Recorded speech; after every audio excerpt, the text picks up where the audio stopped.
बिस्मिल्लाहिर्रहमानिर्रहीम अस्सलामुअलैकुम। तो आज मैं आपके साथ शेयर करने जा रही हूँ ज़र्दा बनाने की रेसिपी। ज़र्दा बनाया जाता है ज़्यादातर सेला चावलों के साथ। आज मैं आपको बासमती चावलों के साथ ज़र्दा बनाना सिखाऊंगी, वो भी मुकम्मल मेजरमेंट के साथ। तो चलें फिर इसको बनाते हैं। ज़र्दा बनाने के लिए सबसे पहले मैंने यहाँ पे लिए हैं 1 किलो बासमती चावल। पहले तो आपने इनको अच्छी तरह साफ़ करना है, 2 से 3 पानी के साथ अच्छी तरह धो के।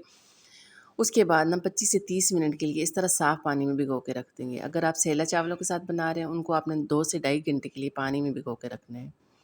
चावलों को इस तरह पानी में भिगो के रख देंगे। साथ मैंने यहाँ पे पानी बॉयल होने के लिए रखा है। अच्छा, जैसे ही पानी बॉयल हो जाए ना, उसके बाद इसमें चावल डाल देंगे। अच्छा, जब भी आप इस तरह चावल बॉयल करें ज़र्दा बनाने के लिए या बिरयानी वगैरह बनाने के लिए, जब भी आपने चावलों को बॉयल करना हो, हमेशा एक बात का आपने ख़ास ख्याल रखना है। खुले मुंह वाले बर्तन में आपने चावलों को बॉयल करना है और एक्स्ट्रा पानी में यानी ज़्यादा पानी में आपने चावलों को बॉयल करना है, तो एकदम से ना आपके खिले खिले चावल बनेंगे। अगर आप छोटे बर्तन में इनको बॉयल करेंगे, यानी चावल आपके ज़्यादा हैं, बर्तन आपका छोटा है, तो इससे क्या होगा ना, चावल एक दूसरे के साथ चिपक जाएंगे। अच्छा, अब जैसे ही चावलों में ना इस तरह बॉयल आने लगता है, उसके बाद मैं इसमें शामिल करूँगी फूड कलर। आधा चम्मच इस तरह फूड कलर यानी ज़र्दे का रंग इसमें डाल देंगे। अच्छा, बहुत से लोग जब शीरा बनाते हैं ना, तब उसमें ज़र्दे का रंग शामिल करते हैं। लेकिन अगर आप इस तरह चावल बॉयल करते हुए इसमें ज़र्दे का रंग शामिल करेंगे, तो चावलों पे ना एक जैसा कलर आएगा। फूड कलर शामिल करेंगे और इसको अच्छा सा मिक्स करेंगे और इनको ना पकने के लिए छोड़ देंगे। चावलों को हमने तकरीबन 90% कुक करना है, फुल हमने इनको यहाँ पे बॉयल नहीं करना। जैसे ही हमारे चावल इस तरह बॉयल हो जाते हैं, उसके बाद इनका एक्स्ट्रा जितना भी पानी है, इस किसी भी स्ट्रेनर में डाल के जितना भी एक्स्ट्रा पानी है, वो पानी हम ड्रेन कर देंगे। चावलों का पानी ड्रेन करने के बाद अब यहाँ पे मैंने इसी पतीली में शामिल किए हैं घी। ये मेरे पास 250 ml का कप है। 1 कप भर के इस तरह घी इसमें शामिल करेंगे। अच्छा, आप ऑयल में भी बना सकते हैं, लेकिन ज़्यादातर इस तरह ज़र्दा ना घी में तैयार किया जाता है। इससे इसका बड़ा मज़े का टेस्ट बनता है। 1 कप इस तरह इसमें घी शामिल करेंगे। जैसे हमारा घी गर्म हो जाता है, उसके बाद 5 से 6 छोटी इलायची इसमें शामिल करेंगे, 6 से 7 लौंग इस तरह इसमें डाल देंगे। कुछ सेकंड के लिए इधर इनको घी में फ्राई करेंगे। उसके बाद ना मैं इसमें शामिल करूँगी चीनी। 3 पाव मैं इसमें शामिल करूँगी चीनी। 1 किलो मैंने चावल लिए हैं और 3 पाव इसमें मैं शामिल करूँगी चीनी का। अगर आप नॉर्मल मीठा पसंद करते हैं या नॉर्मल मीठा खाने वाले हैं, तब तो आपने इसमें 3 पाव चीनी शामिल करनी है। अगर आप थोड़ा-सा एक्स्ट्रा मीठा पसंद करने वाले हैं, तब आपने 1 किलो चावलों में 1 किलो ही चीनी शामिल करनी है। इससे ना परफेक्ट आपका ज़र्दा बनेगा। साथ में मैंने इसमें शामिल किए हैं 1 कप दूध। नॉर्मल जो चाय का कप होता है, 1 कप इस तरह दूध इसमें शामिल करेंगे और इसी कप के साथ मैंने इसमें शामिल किए हैं 1 कप पानी का।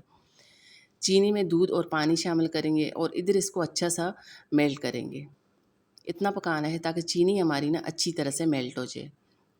अब जैसे ही हमारी चीनी अच्छी तरह से मेल्ट हो जाती है, उसके बाद क्या करेंगे, जो चावल हमने बॉयल कर लिए थे, इस तरह चावल इसमें डाल देंगे।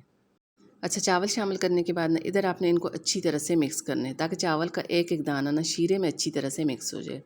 अच्छी तरह से इनको मिक्स करेंगे। मिक्स करने के बाद ना शुरू के 2 से जो 3 मिनट होते हैं ना, इनको आपने फुल आँच पे पकाना है। जैसे ही आप शीरे में चावल शामिल करें, शुरू के 2 से 3 मिनट इधर आपने इनको फुल आँच पे पकाना है, ताकि इनमें से ना शीरा ड्राई हो जाए। फुल आँच पे पकाएँगे, उसके बाद आँच कम कर देंगे।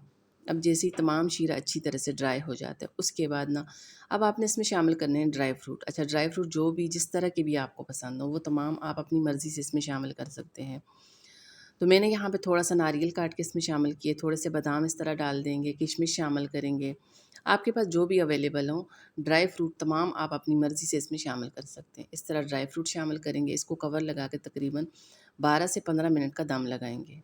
अच्छा, बहुत से लोग क्या गलती करते हैं, चावलों को दम लगा के ना बाकी कामों में लग जाते हैं। इससे क्या होता है, चावल आपके नीचे बैठ जाते हैं।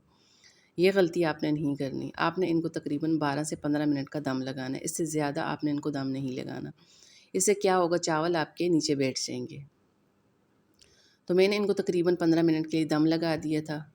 तो देखें कैसे खिले-खिले हमारे चावल बन के तैयार हो चुके हैं। अच्छा, मैंने ना 1 किलो चावल की रेसिपी आपके साथ शेयर की है।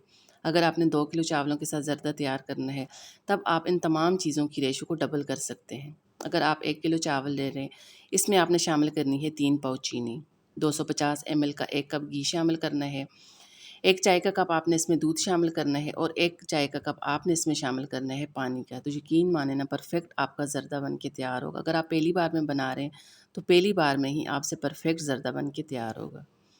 इसी के साथ अगर आज की वीडियो आपको पसंद आ जाती है तो प्लीज़ इसको लाइक शेयर ज़रूर कर दीजिएगा। साथ में मेरे चैनल को भी सब्सक्राइब कर दें। दुआओं में याद रखिएगा। अल्लाह हाफ़िज़।